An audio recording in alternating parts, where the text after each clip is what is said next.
Sistem Super Devouring. Bab 131, Tianzhen yang marah. Ada 36 subcermin-cermin Fatamorgana di istana. Baru saja, salah satunya kebetulan memantulkan pemandangan di mana Ye Xuan berada, jadi semua orang yang hadir melihat pemandangan ini. Beberapa orang yang hadir mungkin tidak mengenal Tian Chao, tetapi setelah mendengar penjelasan dari orang lain, mereka semua tampak menantikan pertunjukan tersebut. Mereka semua tahu tentang perselisihan antara kedua inspektur itu. Cek, Ouyang Ming dan Tianzhen memang tidak akur sejak awal. Sekarang putra Tianzhen sudah meninggal, apakah dia akan langsung bertarung dengan Ouyang Ming? Menurutku tidak. Ini adalah istana kekaisaran. Tidak peduli seberapa beraninya Tianzhen, dia tidak berani menghujat kekuatan kekaisaran. Haha, kau membunuhku. Anakku sudah mati dan aku bahkan tidak berani kentut. Apa yang bisa kita lakukan?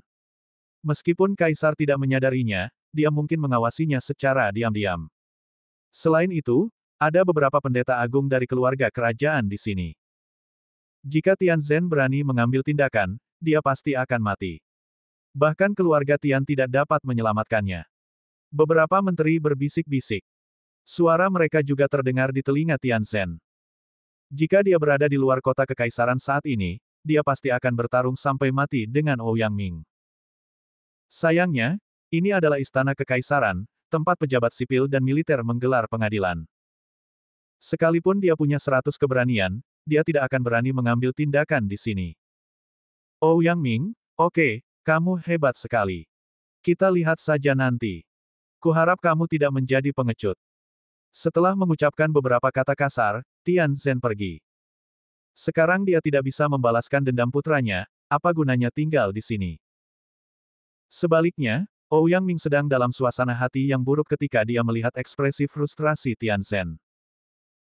Setiap kali Tianzhen bertemu dengannya, dia akan melontarkan komentar-komentar sarkastis. Kebencian selama bertahun-tahun telah terkumpul dalam hatinya. Tidak lama lagi, dia mungkin bisa membalas dendamnya. Ouyang Ming, apakah kamu merekomendasikan pemuda itu? Setelah Tianzhen pergi, beberapa orang datang. Ya, namanya Ye Xuan, seorang jenius yang aku temukan secara kebetulan. Ouyang Ming berkata dengan hormat. Meskipun dia seorang inspektur, ada banyak orang di sini yang pangkatnya lebih tinggi dan lebih kuat darinya. Tidak buruk, tidak buruk.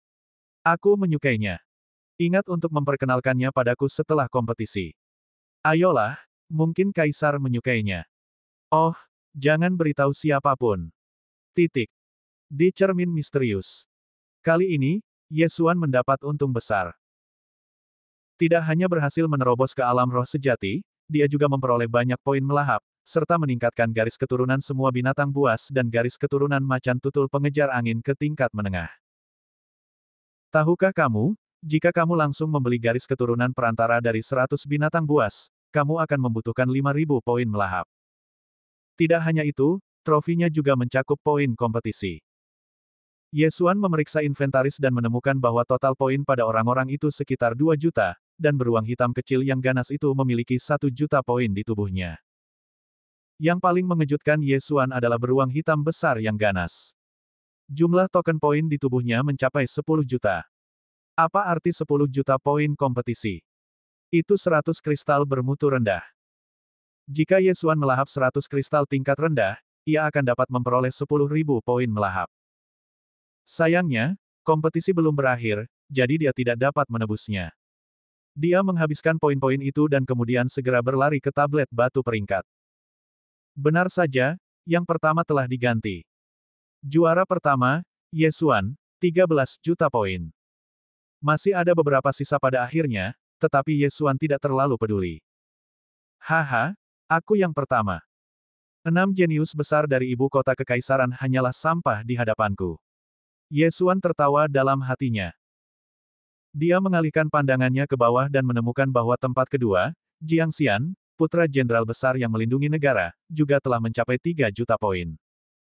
Sepertinya aku telah membunuh seekor binatang roh. Namun, bisakah kau membunuh seekor binatang roh di tahap tengah alam roh sejati? Ye Xuan bertanya dalam hatinya. Bagi seorang jenius seperti ini yang berhasil menerobos ke alam roh sejati di usia awal 20-an, tidaklah sulit mengalahkan binatang roh yang levelnya sama. Namun, akan agak sulit untuk mengalahkan binatang roh dengan level lebih tinggi. Pada saat ini, Ye Xuan benar-benar ingin menemukan binatang roh lain di tahap tengah alam roh sejati. Apa yang sedang kamu lakukan? 1 lawan 1. Sekarang, Ye Xuan telah menerobos ke alam roh sejati, dan poinnya telah mencapai puluhan juta, jadi dia hanya menemukan tempat untuk beristirahat. Dia sebelumnya telah menghabiskan 1000 poin melahap untuk meningkatkan garis keturunan macan tutul pengejar angin ke tingkat menengah. Sekarang dia masih memiliki 4000 poin, jadi dia ingin mendapatkan lebih banyak garis keturunan untuk dimainkan. Garis keturunan 100 bunga relatif murah. Aku bisa menghabiskan 1000 poin lagi untuk meningkatkannya ke tingkat menengah. Ye Xuan berpikir dalam hati di sebuah gua. Setelah garis keturunan 100 bunga ditingkatkan ke garis keturunan menengah, tidak hanya membuatnya kebal terhadap lebih banyak racun, tetapi juga membuat kemampuan pemulihannya menjadi lebih kuat. Dia mengujinya sendiri dengan memotong pergelangan tangannya. Setelah beberapa saat, darah membeku dengan sendirinya dan luka mulai sembuh. Pada akhirnya, tidak ada bekas luka sedikit pun yang tertinggal. Itu memang garis keturunan yang kuat. Jika ditingkatkan ke tingkat yang lebih tinggi, aku tidak akan membutuhkan obat penyembuh saat aku terluka di masa mendatang. Pada saat ini, Ye Xuan tiba-tiba mengalihkan perhatiannya ke garis keturunan lainnya. Jika garis keturunan rusa pemburu harta karun ditingkatkan ke tingkat menengah, jarak penginderaannya dapat diperluas dan membantu dalam mengumpulkan harta karun alam. Untuk meningkatkan garis keturunan pendekar pedang ke garis keturunan pendekar pedang menengah, diperlukan 5000 poin melahap. Aku tidak punya cukup sekarang, jadi aku hanya dapat meningkatkan garis keturunan pemanah untuk sementara, yang akan membantu dalam menemukan kontestan lain. Memikirkan hal ini, Ye Xuan memutuskan untuk meningkatkan garis keturunan pemanah terlebih dahulu. Namun, garis keturunan seperti ini sangat mahal.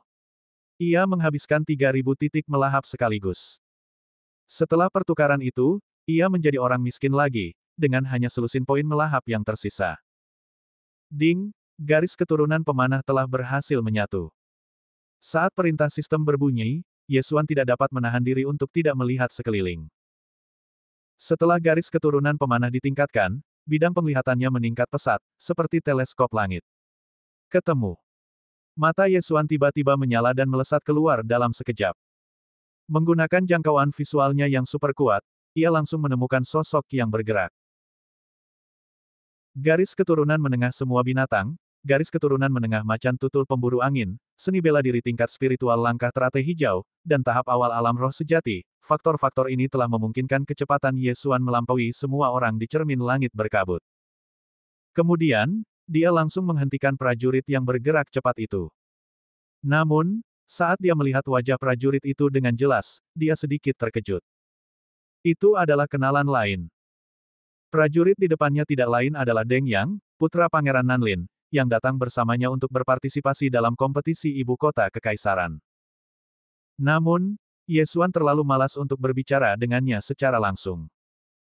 1 menit dari waktunya sangat berharga sekarang, jadi dia berkata langsung, Deng Yang, aku akan memberimu 5 detik untuk memikirkannya. Serahkan token poin dan semua harta karun. Deng Yang tidak tahu bagaimana Ye Xuan muncul di depannya. Dia memang sedikit takut pada Ye Xuan sebelumnya, tapi sekarang, dia tidak takut lagi. Hanya kamu. Deng Yang mendengus dingin. Ketika dia tiba di ibu kota kekaisaran, dia sudah berada di ambang terobosan. Namun, dia baru saja mengalami pertemuan kebetulan yang memungkinkannya memperoleh harta karun langka. Oleh karena itu, ia telah berhasil menembus puncak seni bela diri tingkat ke-10. Sistem Super Devouring. Bab 132, pertama di klasemen. Hanya aku. Ye Xuan tersenyum sedikit. Kau benar-benar tidak tahu bagaimana hidup dan mati. Beraninya kau bicara seperti ini padaku, bocah desa. Deng Yang berkata dengan dingin. Ini adalah pertama kalinya dia berbicara dengan Ye Xuan dalam 2 bulan terakhir, justru karena dia memandang rendah Ye Xuan. Namun, hari ini Ye Xuan datang kepadanya tanpa mempedulikan hidupnya. Dia tidak keberatan memberi Ye Xuan pelajaran. Pada saat ini, dia berpikir bahwa jika Ye Xuan tidak menghargainya, maka dia akan membunuh Ye Xuan. Cek, Dia kan cuma anak seorang pangeran, kenapa kamu sombong sekali? 5 detik sudah berlalu, kamu mau memberikannya padaku atau tidak? Ye Xuan melanjutkan. Pergilah ke neraka.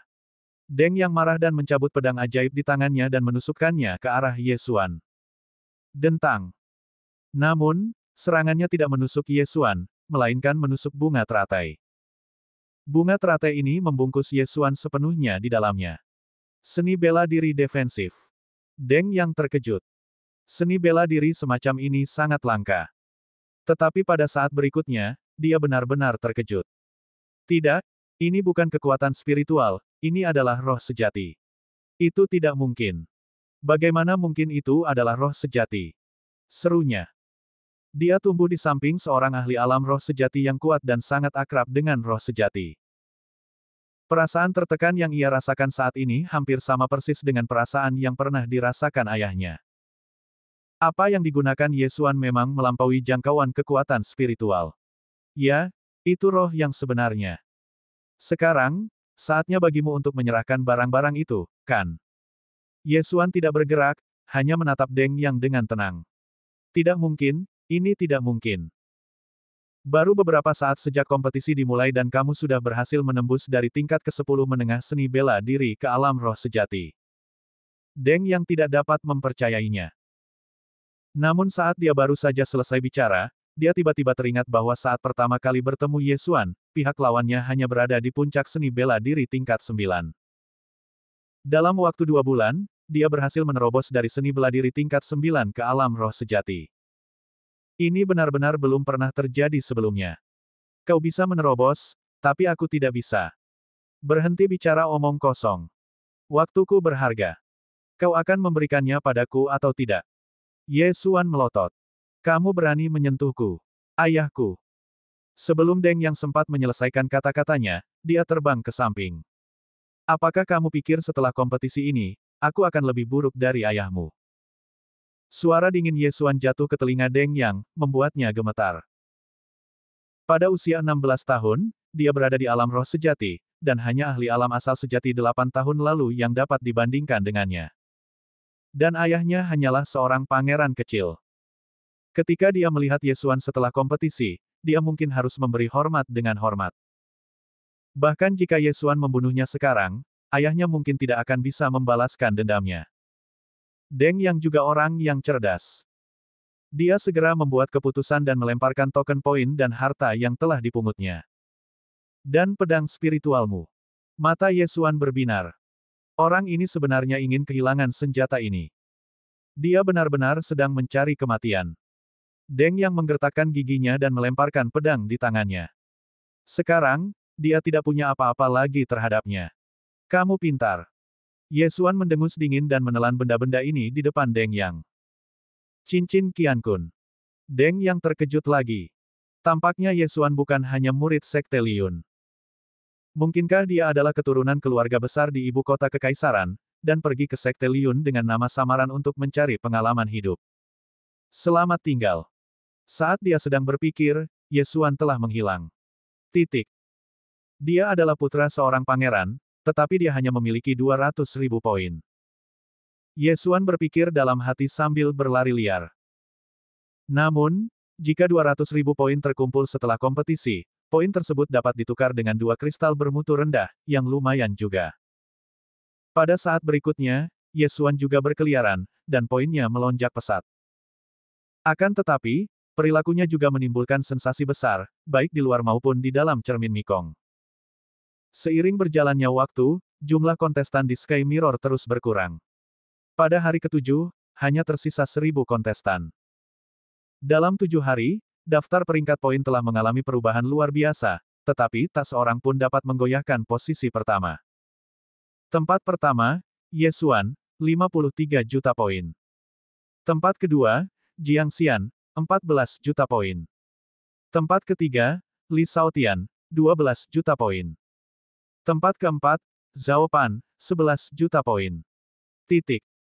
Tempat ke-10, Tian Ming, 9,6 juta poin.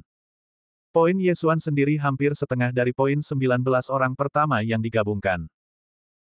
Tak hanya itu, selama 7 hari tersebut, ranah para kontestan juga mengalami banyak peningkatan.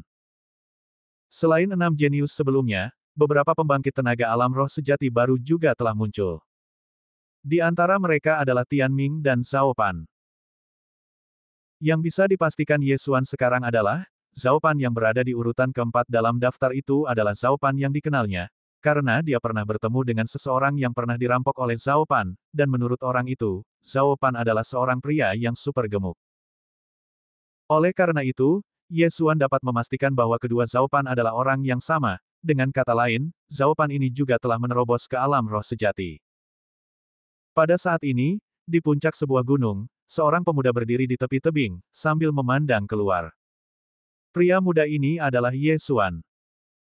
Sekarang jumlah kontestan di Misty Sky Mirror telah berkurang hingga kurang dari 1000, dan sebagian besar harta alam telah dipetik, sehingga kecepatannya tanpa disadari melambat. Hei, ada pertempuran kelompok kecil di sana, keluarga Tian. Pada saat ini, mata Ye Xuan tiba-tiba berbinar. Dia menemukan beberapa orang, dan mereka mengenakan pakaian yang sama. Mereka adalah anak-anak keluarga Tian di ibu kota kekaisaran. Dia melihat 6 orang anggota keluarga Tian tengah mengelilingi seekor ular piton raksasa, sementara di sisi lain, ada satu orang lagi yang sedang bertarung dengan ular piton raksasa lainnya. Tianming. Ye Xuan sekilas mengenali orang yang sedang bertarung dengan ular piton raksasa lainnya. Dia adalah jenius nomor 1 keluarga Tian, Tianming. Tidak hanya itu, dia juga melihat salah satu dari ke-6 orang itu, saudara kembar Tian Xiong, Tian Ying. Kita kebetulan sedang berkumpul bersama, jadi aku akan menghabisimu sekarang juga. Mata Ye Xuan berbinar, dan dia benar-benar melompat langsung dari tebing. Tahukah Anda, tebing ini tingginya lebih dari 50 meter. Namun, saat mendarat, ia mendarat dengan kedua kakinya. Ini adalah efek tersembunyi dari Wind Chasing Leopard setelah ditingkatkan ke tingkat menengah. Sekalipun melompat dari tempat tinggi, ia tidak akan terluka asalkan tidak melebihi 100 meter. Setelah mendarat, ia dengan cepat terbang ke satu arah. Dia memperkirakan posisinya dan mengira dia berada sekitar 2 kilometer jauhnya dari keluarga Tian. Pada saat yang sama, hanya berjarak 2 kilometer. Semuanya, bekerjalah lebih keras dan bertahanlah lebih lama lagi. Kita hanya perlu menunggu Tianming menghadapi ular piton api itu. Seorang pria muda bertubuh tinggi berteriak. Namanya Tian Ying. Yang ada di depan mereka adalah seekor ular piton putih besar. Dengan mulutnya yang besar, ia pasti bisa menelan pria yang kuat. Akan tetapi, 5 orang lainnya semuanya berada di tingkat menengah ke-10 seni bela diri, jadi agak sulit untuk bertarung. Namun pada saat itu, tiba-tiba muncullah sebuah sosok. Itu Ye Xuan. Sistem Super Devouring. Bab 133, Tianming, mati. Seorang prajurit dari keluarga Tian melihatnya dan berteriak dengan tergesa-gesa, "Saudaraku, datanglah dan bantu. Jika kamu membunuh binatang roh ini, aku akan memberimu poin." Membantu. Mendengar ini, Ye Xuan juga tersenyum. Sudah cukup baik bahwa dia tidak membuat masalah, jadi mengapa dia harus membantu? Tian Ying juga menemukan Ye Xuan, tetapi dia tidak mengatakan apa-apa. Sebaliknya, dia memanfaatkan serangan ular piton raksasa itu dan menebas Ye Xuan. Tebasan itu melesat di udara dengan sangat cepat sehingga orang biasa mungkin tidak mampu bereaksi tepat waktu. Namun, Tian Ying masih termasuk dalam kategori seni bela diri dan menggunakan kekuatan spiritual. Serangannya tidak mampu menghancurkan baju zirah teratai Ye Xuan. Ledakan. Tebasan dahsyat itu mengenai baju zirah teratai dan langsung dihancurkan oleh roh sejati. Apa? Tian Ying juga terkejut. Serangannya mampu mematahkan sisik ular piton raksasa, tapi tidak mampu mematahkan pertahanan Ye Xuan. Orang baik, kau ingin membunuhku tanpa aku mengatakan sepatah kata pun. Awalnya aku ingin menonton pertunjukan yang bagus, karena kau ingin mati, silakan saja. Ye Xuan tiba-tiba mengeluarkan pedang pemecah air, langsung datang di depan Tian Ying, lalu menusuknya dengan pedang. Pedang 10.000 bunga, tingkat kedua. Pedang ini langsung terbelah menjadi 36 sisi tajam. Tian Ying hanya merasakan beberapa kilatan cahaya putih di depan matanya, lalu dia terjatuh ke belakang. Tubuhnya telah ditembak ke dalam saringan, jantung dan otaknya telah tertusuk beberapa sisi tajam, bahkan lehernya telah terpotong, dengan darah berceceran. Dengan satu serangan, dia langsung membunuh seorang pendekar yang berada di puncak tingkat ke-10 ilmu bela diri. Adegan ini membuat 5 orang lainnya lupa tentang penyerangan. Kalian berlima, mati juga. Ye Xuan tiba-tiba menghunus beberapa pedang, dan ratusan ujung tajam menyerang kelima pendekar yang berada di tahap tengah seni bela diri tingkat ke-10. Pada kecepatan ini, bahkan Tian Ying tidak bisa menghindarinya, apalagi mereka. Celepuk. Celepuk. 5 orang terjatuh satu demi satu dan meninggal di tempat. Pada saat ini, satu-satunya yang tersisa di dekatnya adalah Ye Xuan dan ular piton putih raksasa di depannya. Tepat saat Ye Xuan membunuh kelima orang itu, ular piton putih besar itu membuka mulutnya lebar-lebar dan menggigit Ye Xuan. Baju sirah teratai. Ye Xuan tidak menghindar atau menghindar, tetapi langsung mendesak roh sejatinya untuk membentuk teratai besar, yang membungkus seluruh tubuhnya. Bab ini belum selesai, silakan balik halaman di dalamnya. Mulut ular piton putih itu terhalang oleh teratai yang dibentuk oleh roh sejati, dan tidak dapat melukai Ye Xuan. Dalam keputusasaan, ia terpaksa memutar tubuhnya dan mencambuk Ye Xuan hingga mati dengan ekornya. Dentang. Baju zirah teratai memblokir serangan itu lagi. Ini benar-benar layak menjadi seni bela diri tingkat spiritual. Bila dipadukan dengan semangat sejati, pertahanannya luar biasa kuat. Ye Xuan berkata diam-diam di dalam hatinya. Sekarang, dia sudah memiliki pemahaman mengenai pertahanan dirinya sendiri, jadi langkah selanjutnya adalah membunuh ular piton raksasa ini. Serang ular pada bagian paling rentannya. Ye Xuan segera membuat perhitungan, lalu cepat-cepat melangkah ke samping dan mengeluarkan busur elang emas. Serang target dari jarak 100 langkah. Desir. Anak panah rohani itu langsung menembus sisik ular piton putih raksasa dan menembus tubuhnya yang tebalnya 3 meter. Titik 7 inci pada ular adalah jantungnya. Jika hati terkoyak oleh panah spiritual, bahkan dewa pun akan mati. Celepuk.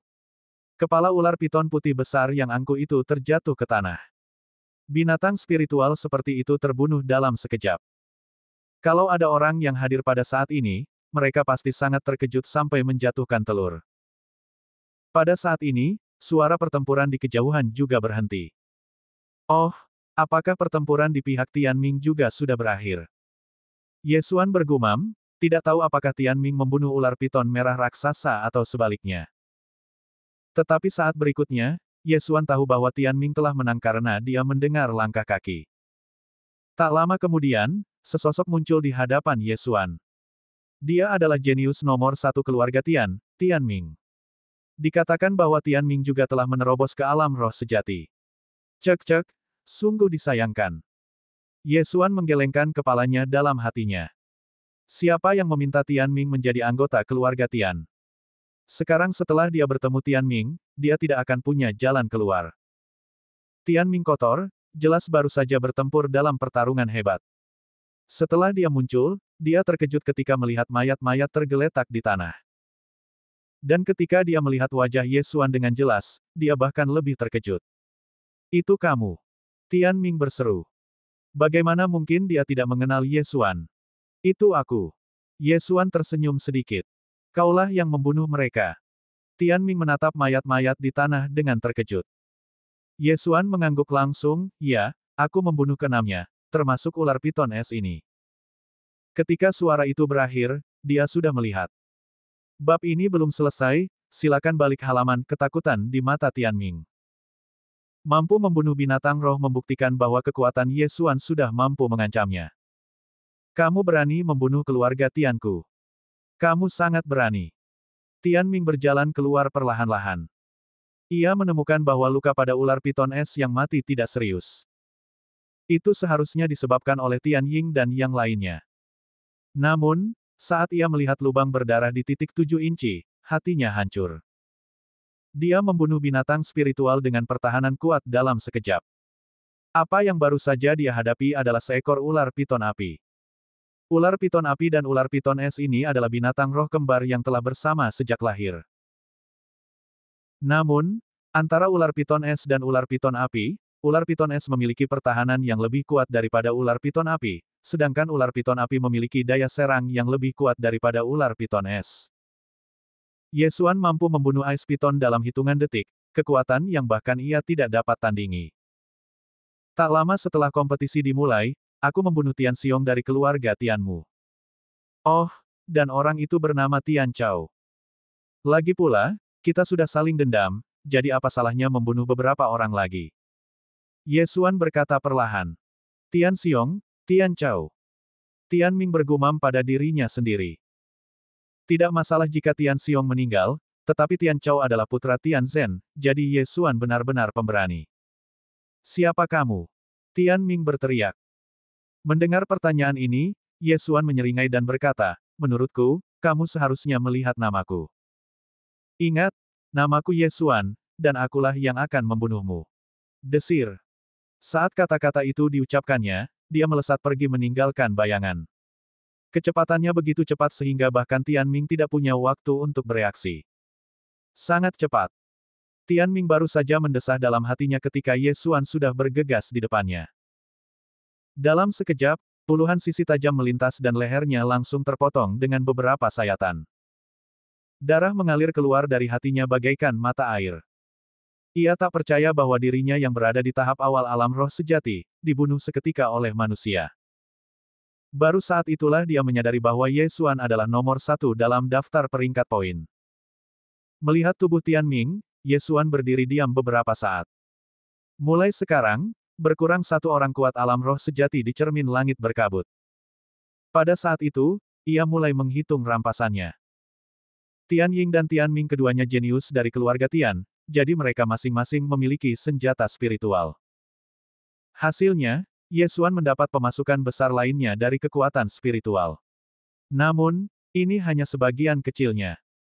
Yang membuat Ye Xuan gembira adalah poin permainan mereka. Tian Ming awalnya memiliki lebih dari 9 juta poin, Tian Ying memiliki 2 juta, dan yang lainnya memiliki total lebih dari 1 juta, jadi kali ini, poin Ye Xuan langsung meroket lebih dari 10 juta. Namun ini belumlah berakhir, karena masih ada 2 mayat binatang roh yang belum dimangsa. Sistem Super Devouring. Bab 134 berakhir lebih awal. Ding, tuan rumah melahap mayat binatang roh dan memperoleh 100 poin melahap. Ding, tuan rumah melahap inti dalam binatang roh dan memperoleh 500 poin melahap. Satu mayat binatang roh bernilai sekitar 600 poin melahap. 2 mayat binatang roh akan memberimu 1.200 poin. Menambahkan perolehan beberapa hari terakhir, poin melahap Ye Xuan kini telah mencapai 5.000. Benar-benar layak untuk berpartisipasi dalam kompetisi ibu kota kekaisaran. Pada saat itu, dia langsung meningkatkan garis keturunan pendekar pedangnya ke garis keturunan pendekar pedang menengah, menghabiskan 5.000 poin melahap penuh. Penggabungan garis keturunan pendekar pedang berhasil, dan tuan rumah telah memahami tingkat ketiga pedang 10.000 bunga. Apa? Tidak ada seni bela diri tingkat spiritual yang cocok untuk garis keturunan ahli pedang. Ye Xuan menggelengkan kepalanya tak berdaya. Namun, garis keturunan ahli pedang ini tidak buruk. Setelah penggabungan, dia langsung memahami level ketiga pedang 10.000 bunga. Sekarang pedang Wan Hua dapat langsung terbelah menjadi 72 sisi tajam untuk menyerang musuh. Bahkan orang kuat di tahap tengah alam roh sejati mungkin tidak akan mampu menahannya. Dengan mempertimbangkan berbagai faktor, Ye Xuan memiliki keyakinan untuk bertarung melawan seorang pejuang di puncak alam roh sejati. Sayang sekali tidak ada orang seperti itu di Misty Sky Mirror ini. Titik. Namun, yang Ye Xuan tidak tahu adalah bahwa semua yang dilakukannya tercermin di cermin sekunder. Orang-orang di istana dan luar kota kekaisaran semuanya dapat melihatnya dengan jelas. Pada saat ini, di istana kekaisaran ibu kota Xuanyang. Anak ini terlalu kuat. Dalam 7 hari, dia benar-benar mendapat lebih dari 60 juta poin, dan dia bahkan membunuh Tian Ming yang berhasil menembus alam roh sejati dalam hitungan detik. Apakah dia masih manusia? Jenius, jenius luar biasa, bahkan sebanding dengan orang dewasa itu. Benar sekali. Dia berada di alam roh sejati pada usia 16 tahun. Jika dia diberi waktu 12 tahun, dia pasti akan mampu menembus alam esensi sejati. Setelah kompetisi, aku akan mengadopsinya sebagai anak angkatku. Benar-benar lelucon. Kaisar bahkan belum berbicara, beraninya kau mengadopsinya. Semua pejabat istana tiba-tiba memusatkan perhatian mereka pada Ouyang Ming. Pada saat ini, Ouyang Ming tidak bisa menyembunyikan kegembiraan di tubuhnya, dan dia tertawa terbahak-bahak. Di sisi lain, Tian Zhen tampak tak bernyawa dan wajahnya pucat pasi, tidak ada seorang pun yang berani mendekatinya dengan gegabah. Sekarang, 3 elit keluarga Tian semuanya telah mati di tangan Ye Xuan. Diperkirakan keluarga Tian tidak akan mencapai apapun dalam tahun-tahun ini. Sialan, sialan. Aku sudah melatihnya dengan keras, tapi aku tidak menyangka dia akan menjadi pecundang seperti itu. Dia langsung dibunuh oleh bocah itu. Bab ini belum selesai, silakan balik halamannya, Tian Zhen mengumpat dalam hatinya. Tepat ketika semua orang terkejut dengan asal-usul nomor 1 di klasemen, sebuah suara tiba-tiba terdengar di langit mistis Sky Mirror. Jumlah peserta telah turun menjadi 1000. Harap capai kolom cahaya ungu dalam waktu 3 hari. Tahap kedua kompetisi ibu kota kekaisaran akan dimulai berikutnya. Suara ini terdengar di telinga semua orang. Bukan hanya orang-orang di cermin kabut saja yang mendengarnya, tetapi bahkan orang-orang di luar kota kekaisaran dan di dalam istana pun mendengarnya. Tahap pertama kompetisi sudah selesai. Apa yang terjadi? Bukankah level pertama hanya berlangsung selama 1 bulan? Sekarang baru sekitar 10 hari. Ini seharusnya menjadi tujuan kaisar. Mungkinkah keluarga kerajaan takut terlalu banyak orang jenius yang akan mati? Itu mungkin saja, tapi pasti akan ada banyak orang berkumpul di tiang cahaya itu, yang pasti akan menimbulkan kekacauan. Semua orang bingung. Bahkan Ye Xuan pun sama, tetapi sebelum meninggalkan kolom cahaya, dia masih bisa merampok lagi. Karena semua orang harus pergi ke pilar cahaya, dia akan tinggal di sana dan menunggu sampai akhir sebelum masuk. Dia langsung melompat ke pohon, melihat sekeliling, dan benar saja, dia melihat apa yang disebut pilar cahaya ungu di langit. Akan tetapi, tidak hanya ada satu berkas cahaya. Dia bisa melihat 3 di antaranya sekarang.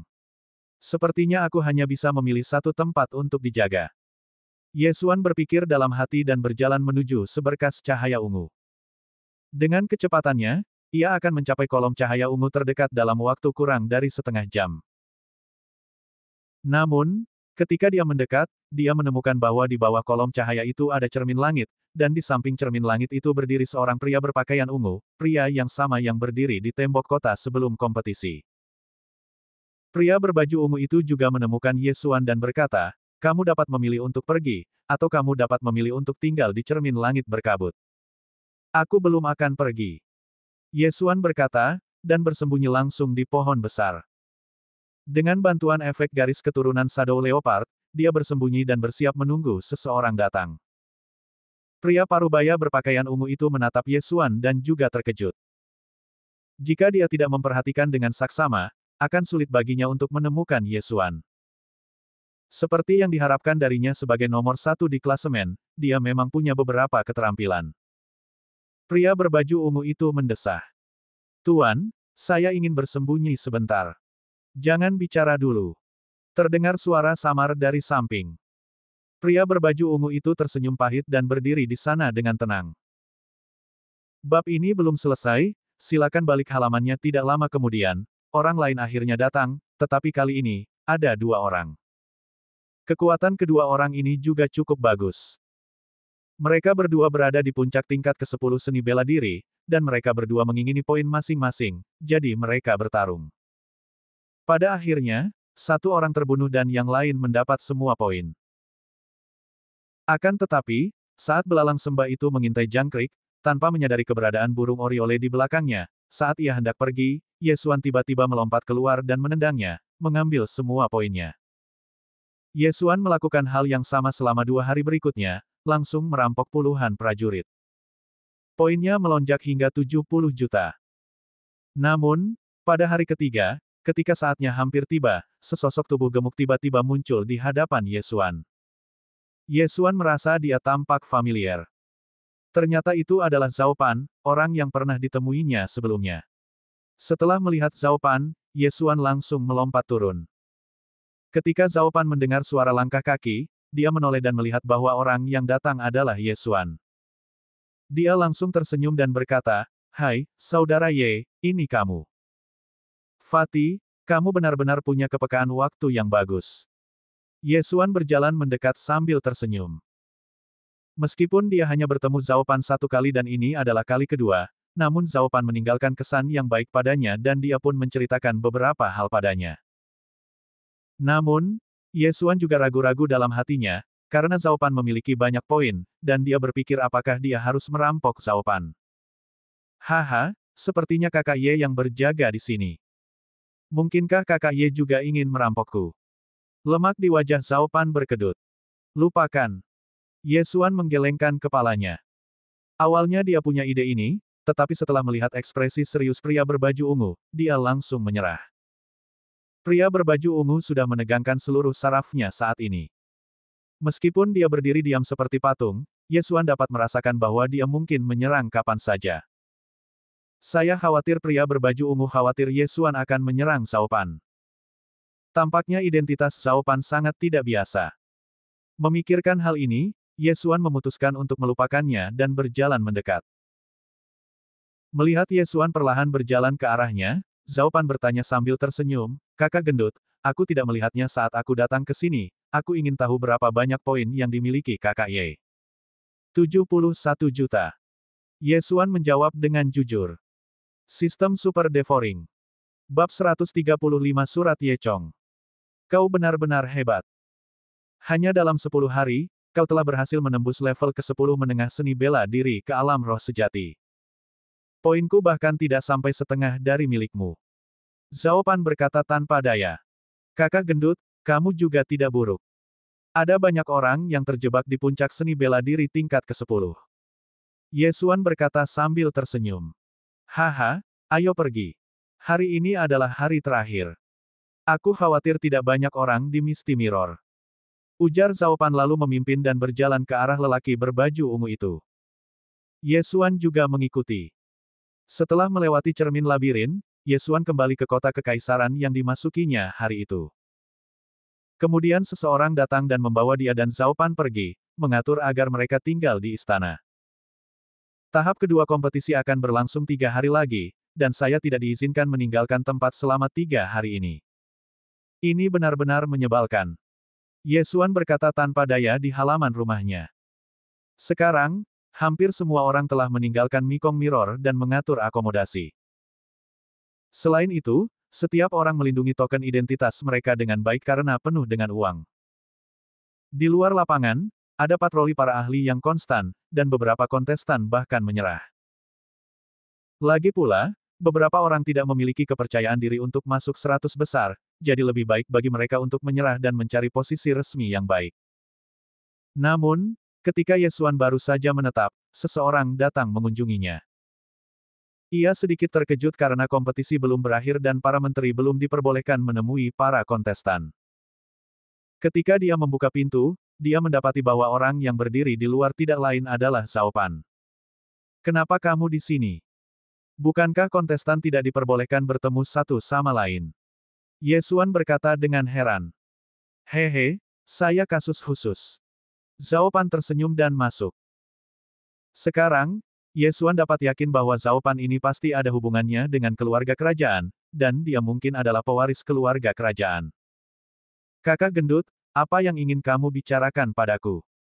Ye Xuan bertanya langsung tanpa berpikir terlalu banyak.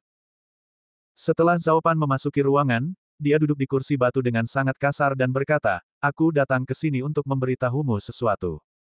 Apa? Ye Xuan belum bereaksi. Ini.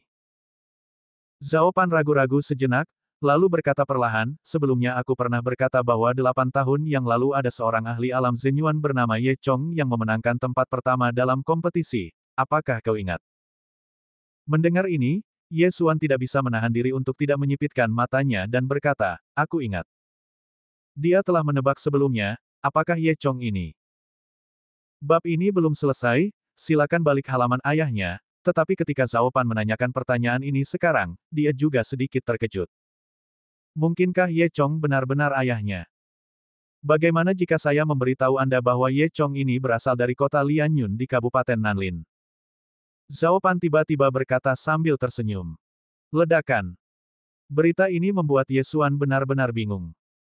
Apakah penguasa alam Zenyuan berusia 28 tahun ini benar-benar ayahnya? Kakak gendut, kok kamu tahu? Ye Xuan bertanya dengan heran. Haha, izinkan aku memperkenalkan diriku lagi. Zhao Pan tiba-tiba berdiri dan berkata, saya Zhao Pan, Pangeran Kekaisaran Suanyang. Tentu saja. Setelah mendengarkan ini, Ye Xuan berkata dalam hatinya, Zhao Pan ini memang bukan orang biasa. Tunggu. Pangeran. Ye Xuan tiba-tiba berseru. Benar sekali, Pangeran. Maksudku, Ye Chong adalah tuanku. Oh, saat aku melihatmu, aku langsung mengenalimu. Kau dan tuanku terlihat sangat mirip. Zhao Pan tiba-tiba mengguncang dagingnya dan berkata sambil tersenyum. Ye Xuan juga tidak berdaya. Akan baik-baik saja jika sang pangeran berpartisipasi dalam kompetisi ibu kota kekaisaran secara pribadi, tetapi mengapa dia seorang pangeran yang gemuk? Skrip ini salah. Saya rasa Anda pasti punya banyak pertanyaan sekarang.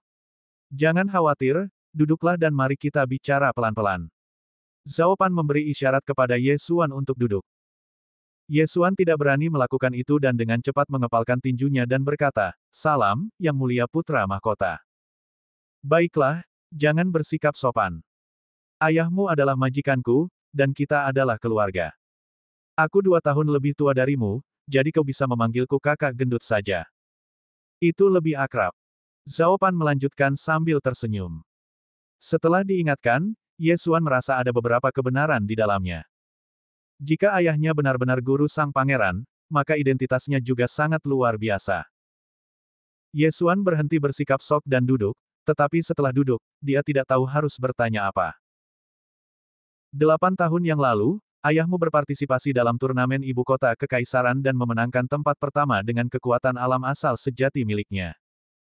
Setelah itu, ayahku memintanya untuk mengajariku. Namun, setelah mengajariku beberapa saat, dia langsung pergi. Namun, sebelum dia pergi, dia menitipkan beberapa hal kepadaku. Sebenarnya, dia tidak bisa melepaskan keluarganya, jadi ayahku mengirim para guru untuk melindungi keluarga Ye.